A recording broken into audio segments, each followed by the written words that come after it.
ये बहुत प्रासंगिक प्रश्न है आपका और इस प्रश्न पे मैं सिर्फ इतना कहना चाहूँगा कि संस्कृति बचाओ अभियान जो एक छोटा-सा प्रयास है हम लोगों का, जो मैंने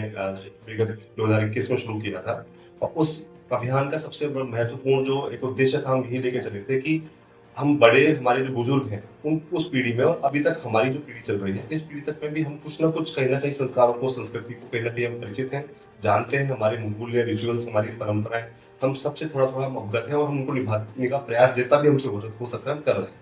पर अब आने वाली जो जनरेशन होगी, आने वाली जो पीढ़ियाँ हैं, क्योंकि कॉन्वेंट कल्चर है, हम लोगों ने अपने स्टेटस के लिए, अपने उस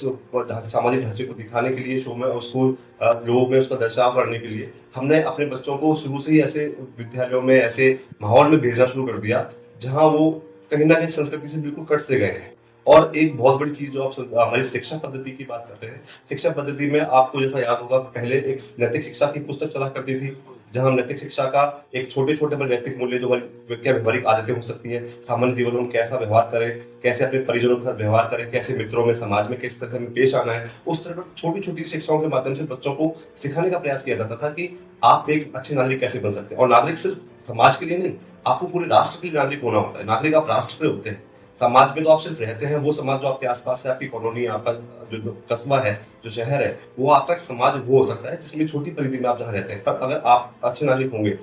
होंगे, तो डेफ़िनिटली आपके अच्छे नागरिक होने से पूरे देश पर इसका समग्र प्रभाव पड़ता है। और कहते हैं कि यूथ जो है, वो किसी भी देश को बदलने की क्षमता रखते हैं और हमारा देश तो अपने आप में युवाओं का देश कहा जाता है, क्योंकि यहाँ बहुत बड़ा जो जनसंख्या का जो एक लोड है, एक वर्ग है, वो युवाओं का आता है। तो ऐसे में हम लोग अब महसूस करते हैं कि शिक्षण पद्धति को लेकर के जो हमारे पुराने जो प्रचलन जैसे गुरुकुल पद्धति थी, अब आप पूरा ना सही पर उसको कहीं न कहीं सम्मिश्रण करके हमारी शिक्षा पद्धति में गुरुकुल व्यवस्था को या उस तरह के संस्कारों को, जहाँ एक आचार्य और गुरु और शिष्य के बीच जो परंपराएँ होती थी, उनके बीच में जो एक सम्मान भाव होता था, उसको वापस से हम रेज़ करें और उसको ला करके अलग-अलग जो शिक्षण पद्धतियों के अलग-अलग जो उसकी एकेडमिक के अलावा जो सनातन संस्कृति है, ज्ञान है और हमारी पुराने वेदांगों के जो अध्ययन कराए जाते थे, वैसी कुछ छोटी-छोटी हमारे प्रैक्टिस शुरू करनी चाहिए। नैतिक शिक्षा की किताब को हमको वापस अनिवार्य तौर पे जोड़ना चाहिए। तो इसके लिए हमने राष्ट्रीय जो हमारा जो शिक्षा जो डिपार्टमेंट है, केंद्रीय शिक्षा विभाग जो है, उसको भी हमने पत्र लिख करके इसके माध्यम से अवगत कराने का प्रयास किया था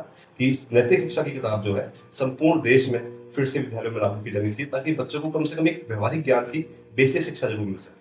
ये वाक़ई में ज़रूरी हो गया और देखा जाए तो अगर नैतिक शिक्षा या नैतिक मूल्य हमारे जीवन से चले जाएँगे, जो काफ़ी हद तक चले भी गए हैं और उसका दुष्प्रभाव आप अपने दैनिक जीवन में रोज़ाना देख रहे हैं, चाहे वो किसी भी रूप में हो। और वो प्रभाव इस हद तक आप पर हावी हो चुके हैं कि छोटी-छोटी बातों पर झगड़ा करना, लड़ना, तनाव में जाना, डिप्रेशन में जाना और फिर अंत में सुसाइड कर लेना, जो आज की डेट में कॉमन हो गया है। तो आप खुद समझ सकते हैं कि हमारे आस-पास ऐसा माहौल क्रिएट हो चुका है कि हम अपने आप की हत्या खुद कर रहे हैं। सिर्फ नैतिक मूल्यों को छोड़ने की वजह से, हमारे बड़े बुजुर्गों के जो संस्कार थे, उनका जो आशीर्वाद था, उनको छोड़ने की वजह से। और इतना बड़ा वो टॉपिक भी नहीं है सर कि हम उसको अपना नहीं सकते या उस पे कार्य नहीं कर सकते। लेकिन मानसिक रूप से आपने सही कहा कि हम अपने आप को बहुत कमज़ोर कर चुके हैं। कहीं न कहीं पैसों के पीछे भागते-भागते हम अपनों को ही भूल चुके हैं। और देखा जाए तो पहले पूरा मोहल्ला एक घर हुआ करता था, आज एक घर मोहल्ला हो गया है। हर घर में टुकड़े हो गए हैं, डिवाइडेशन हो गया है। और उसका कारण क्या है? बेसिक कारण सभी को पता है। अलगाव है। सर यहाँ अभी जैसे एक बात है, अभी नई जनरेशन की बात कर रहे हैं, नई युवा पीढ़ी की बात कर रहे हैं। तो अभी आपको क्या लगता है कि जिस लाइक रिलेशनशिप काउंसलर के रूप में वर्किंग करते हैं, तो आपके पास बहुत सारे केसेस भी आते होंगे इस तरह के। तो उनको जब आप डील करते हैं पर्सनली, तो आपका जो व्यावसायिक कार्य है वो तो आपको करना ही करना है।